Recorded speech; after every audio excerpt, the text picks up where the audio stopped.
أعوذ بالله من الشيطان الرجيم بسم الله الرحمن الرحيم رب اشرح لي صدري ويسر لي أمري واحلل عقدة من لساني يفقهوا قولي السلام عليكم ورحمة الله وبركاته mbokki jullit yeeg mbokki taalibe yi ñu ngi leen di siyaarewaat bu baax di ci jiital Sëriñ Muntaxa Mbàkke di ko ñaanal saa borom yàggal ko fi lool te mu ànd ak wér di ñaanal Sëriñ Amdi Xadi Fall moom it saa borom yàggal ko fi lool te mu ànd ak wér ñu ngi nuyoo ak a siyaare Sëriñ Abdou Aziz moom suñ Xaadim Awa Ba suñ borom yàggal ko fi lool te mu ànd ak wér barke borom Tuubaa di ñaanal Cheikh Mor Thioune suñu kilifa bopp suñu sëriñ suñu kilifa saa borom yàggal ko fi lool te mu ànd ak wér kon chers internautes et téléspectateurs Diawartoulah TV, alors nous avons l'honneur et l'immense plaisir tout simplement de revenir avec vous sur ce numéro de votre émission Fii ak Gamou. Donc Fii ak Gamou, c'est une émission annuelle qu'on vous présente ou qu'on vous diffuse dans votre chaîne Diawartoulah TV à chaque premier jour du Gamou jusqu'au jour du Gamou, où on parle, on discute, on exploite, on relate l'histoire contemporaine, l'histoire en soi relative du prophète et évidemment la relation étroite du cheikh et du prophète. Aujourd'hui, nous avons une invitée de marque, une invitée que tout le monde connaisse à travers les conférences partout. Je n'ai même pas envie de dire tout simplement Île-de-France ou même France, partout dans le monde. Serigne Abdallah Fahmi. Sans plus tarder, nous allons le laisser. Il va saluer les téléspectateurs de Diawartoulah TV avant qu'on puisse entrer dans le vif du sujet. Serigne Abdallah, bismillah. Rahmatullahi wa barakatuh. Bismillahir Rahmanir Rahim wa salatu wa salamu ala Sayyidina Muhammadin wa ala alihi wa sahbihi ajma'in. On est toujours honoré de pouvoir parler du prophète Mohammed sallallahu alayhi wa sallam, de l'islam, d'Allah, de Khadim al-Rasoul. C'est ce qui nous réunit dans le monde spirituel. Et à cette occasion de Mawlid Nabawi Sharif, en wolof le Gamou, donc on célèbre l'anniversaire du prophète Mohammed sallallahu alayhi wa sallam. Et c'est une fête très très importante pour tous les spirituels dans l'islam. Quand je dis les spirituels, ça veut dire les soufis et d'autres aussi. Même chez nos frères chiites aussi, ils célèbrent dans beaucoup de groupes musulmans. Dans les écoles différentes, on célèbre ce jour. Parce que c'est très important de rappeler à nos enfants et à nous-mêmes l'historique du prophète Mohammed sallallahu alayhi wa sallam, les épreuves qu'il a vécues, parce que sa mission était une mission très périlleuse. Le prophète Mohammed sallallahu alayhi wa sallam dit les plus éprouvés des êtres humains sont les prophètes, après les plus exemplaires, après les plus exemplaires. Ashaddu nnasi ibtila al-anbiya thumma al-amthal thumma al-amthal. Donc c'est pas une mission facile. C'est des tentatives d'assassinat, d'exil, des combats contre sa propre famille, contre sa propre tribu, donc il a fait des sacrifices énormes.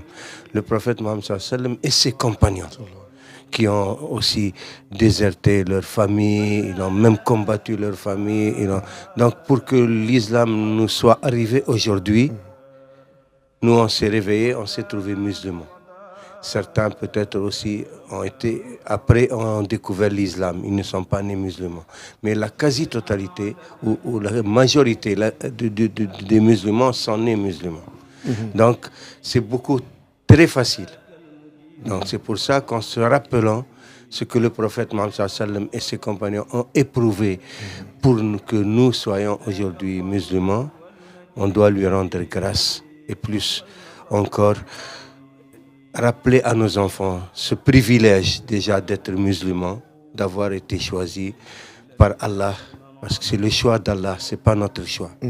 et on doit rendre grâce. Et ça, c'est un jour où on rend grâce au prophète Mohammed sallallahu alayhi wa sallam, en se rappelant de tout ce qui était son itinéraire. Et c'est pour ça que je dis c'est très important pour ceux qui sont spirituels. Merci beaucoup, Charles, pour cette introduction. Nous allons parler aujourd'hui du cheikh et de l'amour qu'il porte à son bien-aimé, le prophète, paix et salut sur lui. Mais juste avant, je souhaiterais que vous me fassiez une petite introduction. On va rester sur le mot que vous avez utilisé tout à l'heure, le mot célébration. Qu'est-ce que vous pouvez nous dire à propos de cette célébration, ou communément appelée Gamou, du prophète, paix et salut sur lui? Voilà, comme j'ai dit, dans tous les spirituels et surtout les soufis, donc nous parlons de notre environnement, tous les soufis célèbrent ce jour. Mais comme on parle particulièrement pour notre communauté, les mourites, Serigne Saliou, il dit, nous, en tant que musulmans, nous avons deux fêtes à célébrer. C'est l'Aïd Kabir et l'Aïd Saghir. Ça veut dire la Tabaski et la Korité. Et en tant que mourides, nous avons deux fêtes à célébrer. C'est le Gamou et le Magal. Donc on vient de célébrer le Magal et maintenant on célèbre le Gamou. C'est le Mawlid Nabawi Sharif en arabe. C'est l'anniversaire du prophète Mohammed sallallahu alayhi wa sallam. Et Khadim Rasoul, Cheikh Ahmadou Bamba, notre cheikh, a institué ce jour comme un jour grandiose de célébration. Il a demandé qu'on le célèbre avec tout ce qu'on peut de moyens pour honorer les invités, à servir des repas, à lire le Coran, à lire les panégyriques du prophète Mohammed sallallahu alayhi wa sallam et les prières sur le prophète Mohammed sallallahu alayhi wa sallam. Qu'est-ce qui est important dans cela? D'abord, donner à manger, c'est l'un des meilleurs actes que fait l'être humain. Parce que ça réunit les cœurs des humains, de partager ensemble. Quand on partage ensemble un repas, on fraternise, on est en communion. Et il y a de la générosité, il y a un partage, une solidarité. Et le plus important, c'est les prières sur le prophète Mohammed sallallahu alayhi wa sallam et les panégyriques, l'Amdah Nabawi. Parce que Khadim Rasoul, c'est là où il a pulvérisé les normes.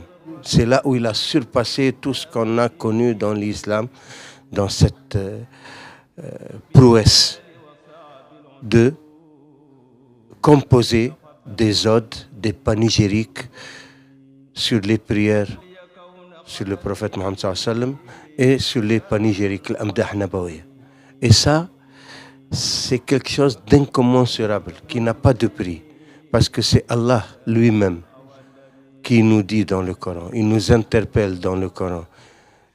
Inna Allah wa malaikatuhu yusalluna ala nabi. Ya ayyuhalladhina amanu sallu alayhi wa sallimu taslim. D'abord, Allah commence par lui-même. Allah et ses anges. D'abord, Allah commence par lui-même et par ses anges. Allah et ses anges prient sur le prophète. Ô vous qui croyez. Pour ça, tout à l'heure, j'ai bien dit, on parle pour les spirituels. Ô vous qui croyez, c'est les spirituels qui ont de la spiritualité. C'est pas seulement une foi.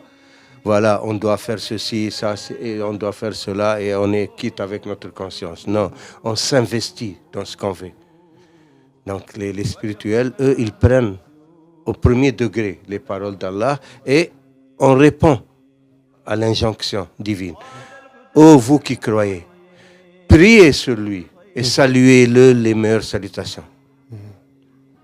Donc, Khadim Rasoul, il a répondu à cette injonction et il a composé des prières et des salutations qui n'ont pas d'égal dans la littérature islamique. Tu prends par exemple comme Jazbul Qulub ou Mawahibun Nafa ou Midadi. Il y a tellement en prose et en poésie, mais surtout ce qui est en poésie, c'est incomparable. C'est magnifique. Incomparable. Et là, tous ceux qui ont une compétence en langue arabe et en poésie arabe, quand ils lisent les écrits de Khadim Rasoul, ils tirent leur chapeau, ils n'ont rien à dire. Ils disent ça, c'est un miracle divin. Parce que Khadim Rassoul, il avait la propriété de la langue arabe, de la linguistique, de la prosodie. Il maîtrisait la langue arabe à un niveau hors du commun. Et il avait des inspirations. Lui-même, il disait Lubbi munawwarun binur al-wahy. Mon intellect est illuminé par les lumières de la révélation. Donc, tout ce qui dit Khadim Rassoul, c'est en accord total avec le Coran et les hadiths du prophète Mohammed. D'ailleurs, il y a certains qasaïd qui sont en acrostiche. Il prend un verset coranique et avec chaque lettre, il fait un vers ou deux vers ou 12 vers, ou ça, par exemple dans Jazb al-Qulub, dans chaque lettre 12 vers. Il prend وإنك لعلى خلق عظيم مقدمات الأمداح مقدمات الأمداح pardon oui c'est مقدمات الأمداح plutôt en acrostiche et beaucoup de qasaïd. Donc et quand tu lis en vertical, tu as le verset coranique. Et en horizontal, tu as maintenant la substance de ce verset. Donc, tu lis autrement le Coran, mais en relation avec un vécu, avec sa relation avec Allah, sa relation avec le prophète Mohammed sallallahu alayhi wa sallam, et en dégageant des significations et un symbolisme qui se trouve dans les textes coraniques. On va rester un peu dans les chassides pour introduire aussi ce que je disais tantôt ou d'emblée, l'amour du cheikh envers le prophète. Si on se réfère du chassid de Jazb al-Khulud, je vais commencer juste par un début de vers. Comme tu disais tantôt, le prophète, ou le cheikh plutôt, utilise des mots forts quand il parle du prophète, à un tel point qu'on ressent l'immense amour qu'il a pour lui. Lorsqu'il voulait décrire la naissance du prophète, il a utilisé des mots très forts. Il pouvait dire Nourun Akbaru, mais il a dit Nourun Azim. Il a utilisé le mot majestueux. Grandiose. Plus que, il n'a pas dit grand, il pouvait dire Akbaru, mais il a dit Azim. Le mot Azim, on sait très bien que ça fait partie des mots, ça fait partie des noms d'Allah, d'où les noms qu'on donne aux êtres humains, Abdul Aziz, le serviteur du majestueux. Dans cette logique, est-ce que nous pouvons dire que tout l'itinéraire que le cheikh a suivi est né et s'est arboré dans l'amour qu'il porte au prophète? On peut résumer cela en quelques mots que Khadim Rassoul lui-même a expliqué. Et c'est Sérine Mohamed Bachir Mbaké, dans Min al-Baqi qu'il a écrit. Il a dit, Khadim Rassoul a dit, au début de son parcours, il ne voyait qu'Allah. Il était absorbé dans Allah. Il a fait le fana en Allah. À tel point qu'il ne voyait plus rien, il ne se ressentait plus rien, il ne pensait plus rien en dehors d'Allah. Il n'y avait qu'Allah.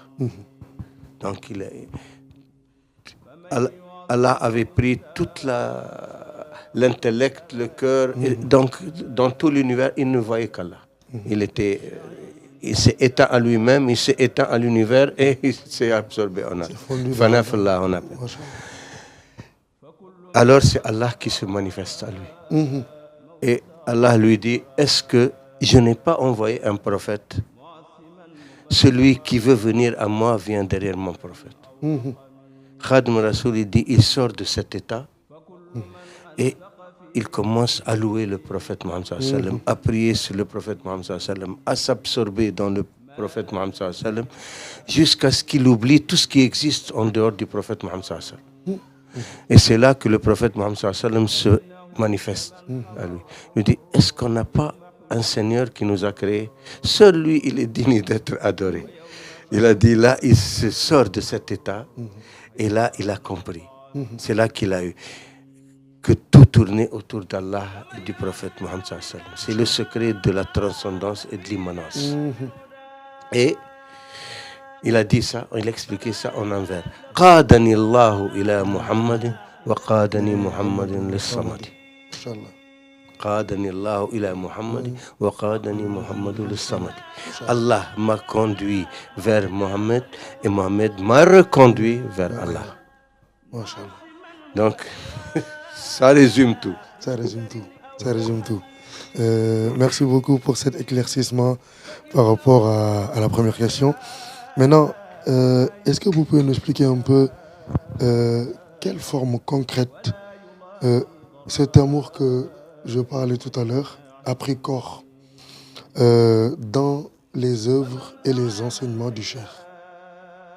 Mais toute l'œuvre de Khadim Rasoul est dans Allah et dans le prophète Mohammed sallallahu alayhi wa sallam. Les sciences islamiques, il y a des livres didactiques pour les sciences islamiques. Iman, Islam, Ihsan. Tawhid, Fiqh, Tasawwuf. Ça, c'est la partie de l'enseignement. L'enseignement religieux de l'islam. L'islam, c'est 3 volets. Iman, Islam, Ihsan.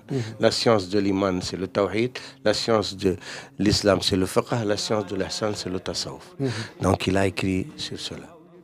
Il a écrit aussi sur la grammaire arabe, il a écrit. Mais c'est surtout l'essentiel, c'est cela, Iman, Islam, Ihsan.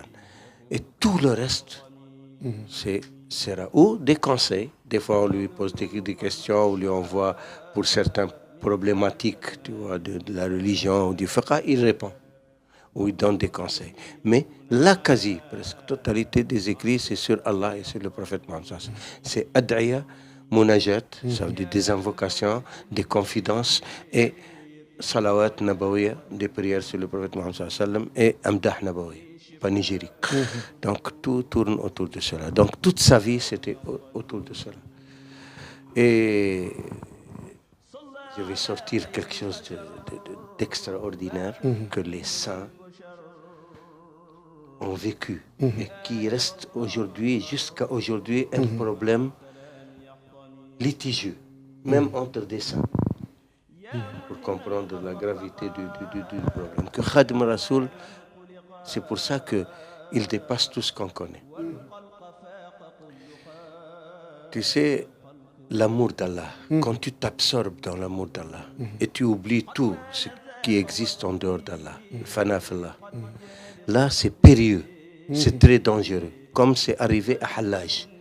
C'est Hallaj fait partie des plus mystérieux cas dans l'histoire du tasawwuf et de l'islam.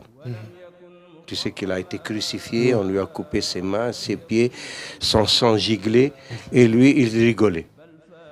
Il disait, Seigneur, certains de tes créatures se sont ligués contre moi.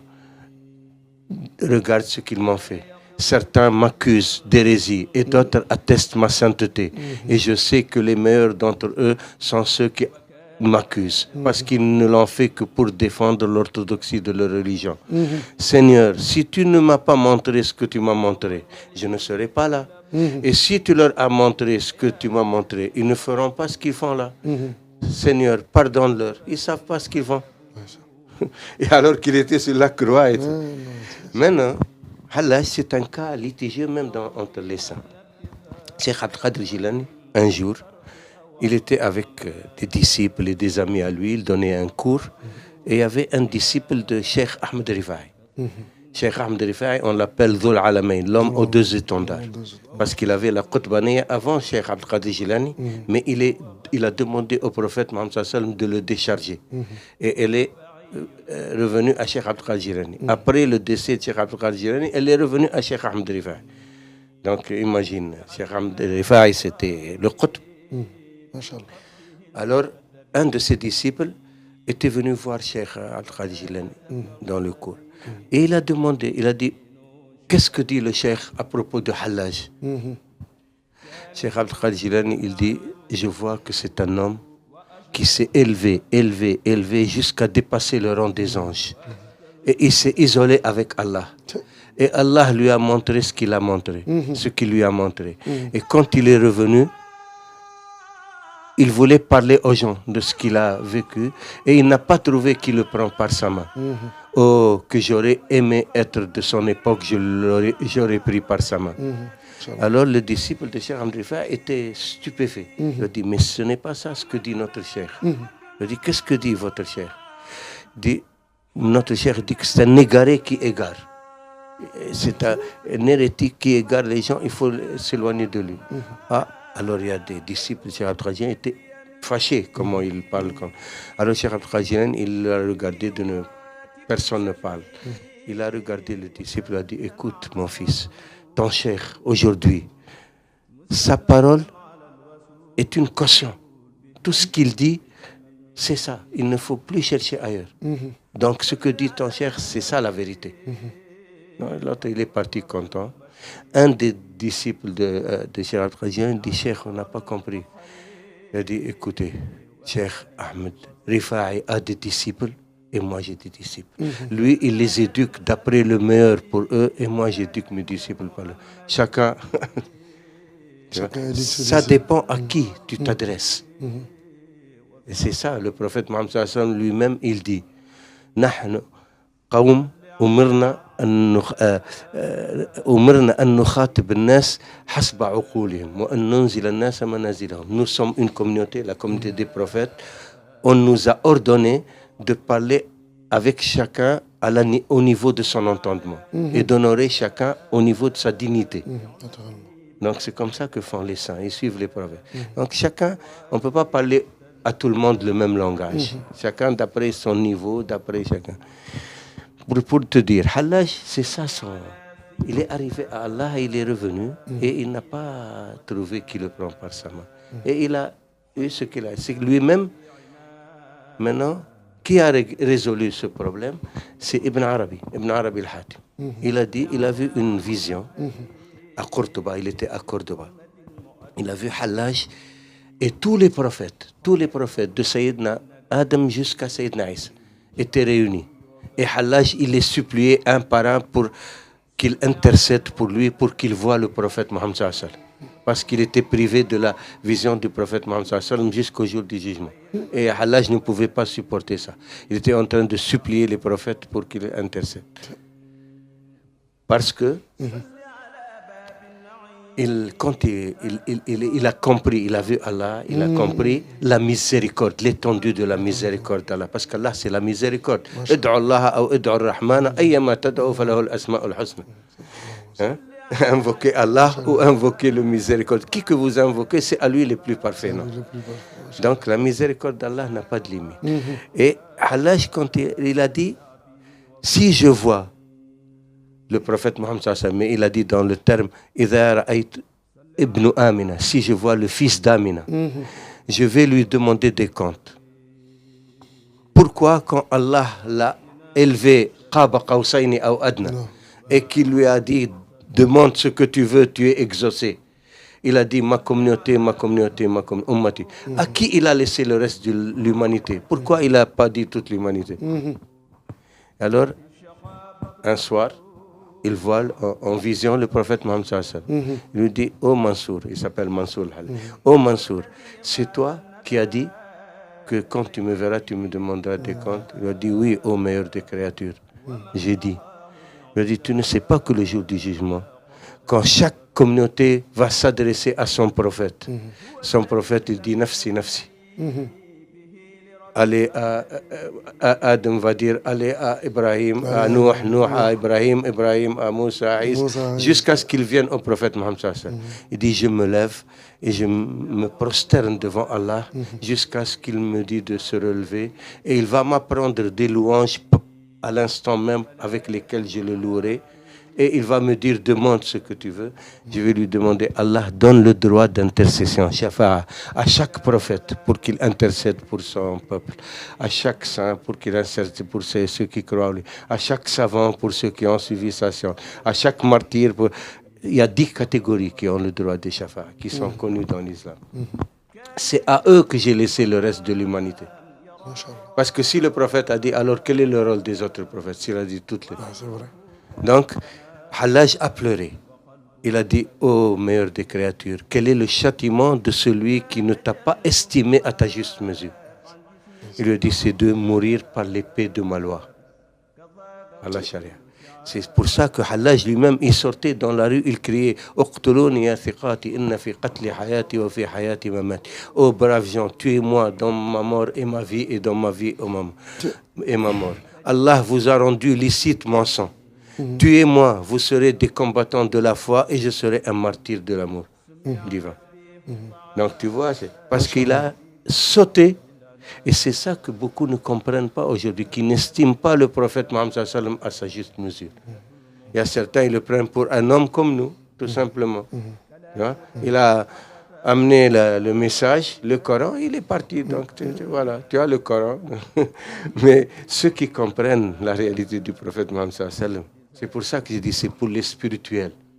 Le Maulid. Nous pouvons dire alors dans ce cas merci au cheikh, parce que tout ce que vous venez d'expliquer, ça a été relaté dans ses œuvres et dans ses enseignements pour nous pousser à apprécier le prophète à sa juste valeur. Et surtout le plus important, c'est pour nous faire goûter à cet amour exceptionnel que tout musulman souhaite, en quelque soit, ressentir dans son cœur.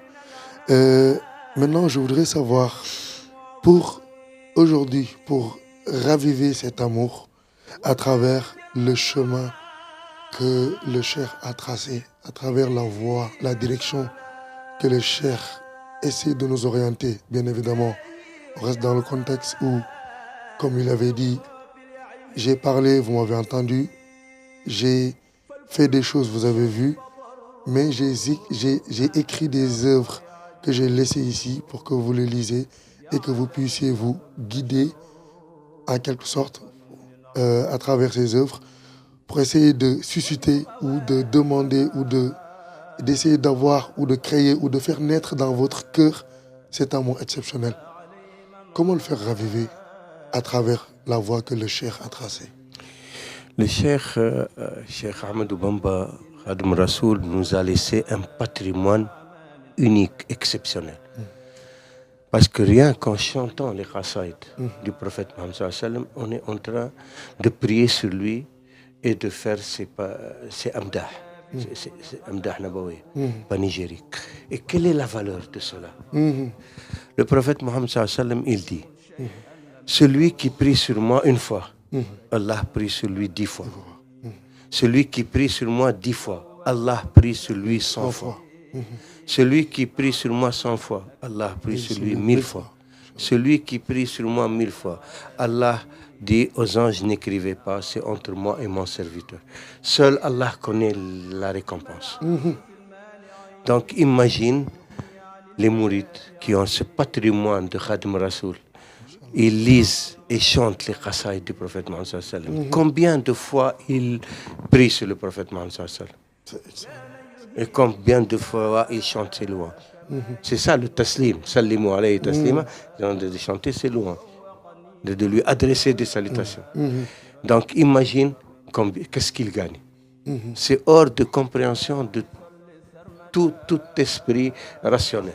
D'ailleurs, Ibn Ata'Allah al-Iskandari, l'un des plus grands saints, Ibn Ata'Allah, qui a écrit Al-Hikam, il a dit, qu'est-ce que vous, tes prières, à un croyant, tes prières, toute ta vie, devant une prière d'Allah sur toi, qu'est-ce que vous, toutes tes prières, toute ta vie, qu'est-ce qu'elle vaut devant une prière d'Allah sur toi? Alors que quand tu pries sur le prophète Mohammed sallallahu alayhi wa sallam, une fois, Allah prie sur toi 10 fois. 10 fois. Et si tu pries sur le prophète Mohammed sallallahu alayhi wa sallam 10 fois, Allah prie sur toi 100 fois. Donc comment tu peux comptabiliser? Comment tu peux comprendre? Voilà. C'est des choses qui dépassent l'entendement. Les gens, heureusement, Khadim Rassoul nous a permis de vivre cela. Ces écrits, ils nous font vivre cela. Qu'on en soit conscient ou qu'on ne soit pas conscient. Mais on est en train de gagner des faveurs divines et hors de la compréhension de qui que ce soit. Parce que Khadim Rassoul, c'est un cas hors du commun. Il n'y a qu'Allah et le prophète Mohammed sallallahu alayhi wa sallam qui connaissent sa réalité. غاب مقامي عن سوى الباقي القديم وإنني عبد خديم لا يريم. Ma station est occultée à un autre que mon Seigneur éternel, et je suis un serviteur du prophète Mohammed sallam. Je suis qui ne faillit jamais dans son service. Donc il n'y a qu'Allah et le prophète Mohammed sallam. Donc c'est pour ça que toute son œuvre, toute sa vie tourne autour d'Allah et du prophète Mohammed sallam. Et c'est ça qu'il fait vivre les mourides. Les mourides, par leur attachement à Khadim al-Rasoul et leur amour à Khadim al-Rasoul, ils sont baignés. Serigne Touba les a baignés dans l'amour d'Allah et du prophète Mohammed sallam. Masha'Allah. Si je vous dis Huwa al-Nabi wal-Rasoul wal-Khalil wal-Khabib wal-Imam wal-Dalil, est-ce qu'à travers ce vers, le Cheikh nous décrit clairement la place que le prophète occupe dans son cœur quand il dit Huwa al-Nabi wal-Rasoul wal-Khalil wal-Habib wal-Imam wal-Dalil? Oui, oui, oui. C'est l'envoyé, c'est le prophète, c'est l'aimé, c'est l'imam, notre imam à tous, c'est l'imam des prophètes, pas à nous, même l'imam des prophètes. Et, oui, Khadim Rasoul, son amour pour le prophète Mohammed sallam est indescriptible. Plus que ça. Le prophète Mohammed sallam, un jour, et ça c'est pas si les mourides peuvent comprendre, mais les non-mourides je sais pas, parce qu'il y a des choses, même que Serigne Saliou, quand quelqu'un lui demande une question et qui est de notre niveau, lui dit ça, il faut être mouride pour comprendre. Et un non-musulman, par exemple, demande quelque chose à propos de l'islam et qui est assez... Serigne Saliou lui dit, ça, il faut être musulman pour comprendre. Donc là, je mets un peu de gants. Mais ça, c'est pas moi qui l'a dit, c'est Serigne Silla, le neveu de Serigne Touba, qui l'a écrit. Dans son livre, il a écrit un livre formidable, d'ailleurs qui a été mis en forme en arabe avec, par Serigne Chouaïbou Abou Kébé, le fils de Sokhna Wallo, et qui est traduit en français. Khadim Rasoul, il a dit, un jour il écrivait une qasida sur le prophète Mohammed sallam. Il était arrivé à un vers. Et le prophète Mohammed sallam lui est apparu. Et il lui dit, ô mon serviteur, aujourd'hui, je ne suis venu que pour t'annoncer que toi, je t'aime plus que ma propre personne. La anta ahabbu ilayya min dhati nafsi.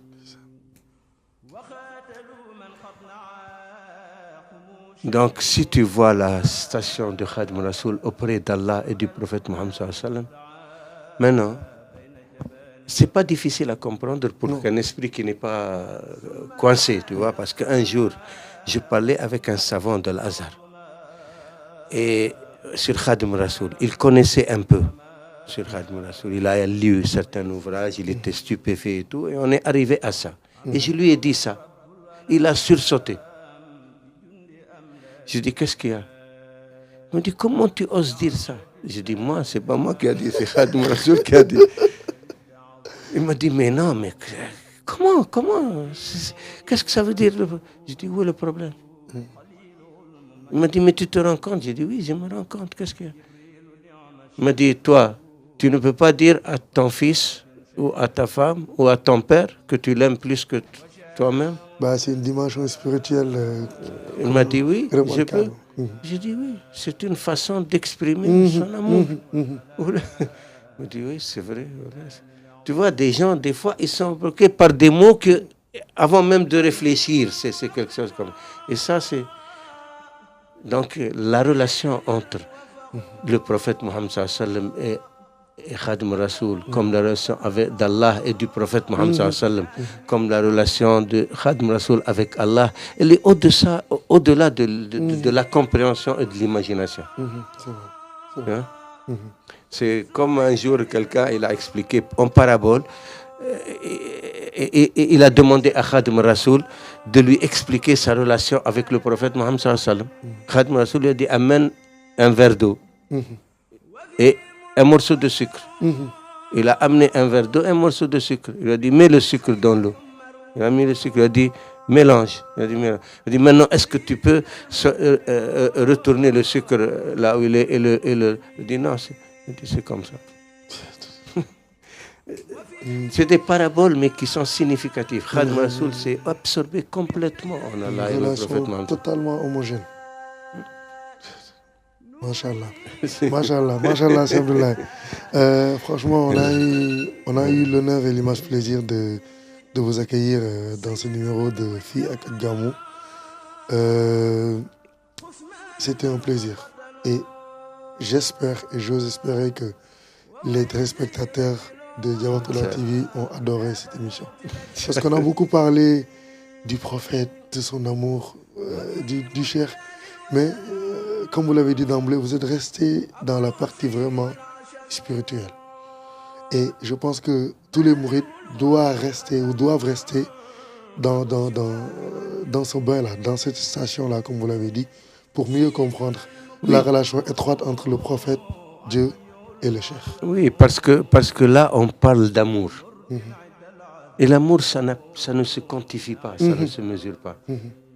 C'est ça, quand tu entends parler quelqu'un, le prophète Mohammed sallam, par amour, c'est pas comme tu entends parler de l'histoire ou de la biographie avec les événements, avec la sira, tu vois. Là, c'est des événements historiques qu'on relate. Mais quand on parle de la relation, ça c'est à notre niveau, c'est le niveau de l'âme, de l'esprit.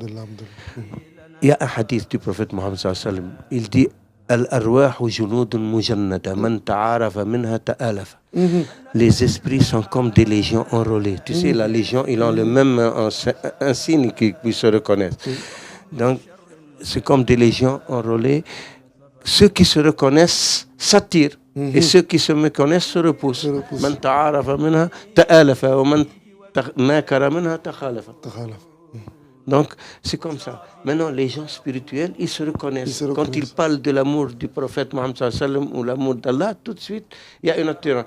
Quand quelqu'un n'est pas de leur communauté, n'a pas ce côté spirituel, il va, oh, qu'est-ce que vous dites là? Vous exagérez.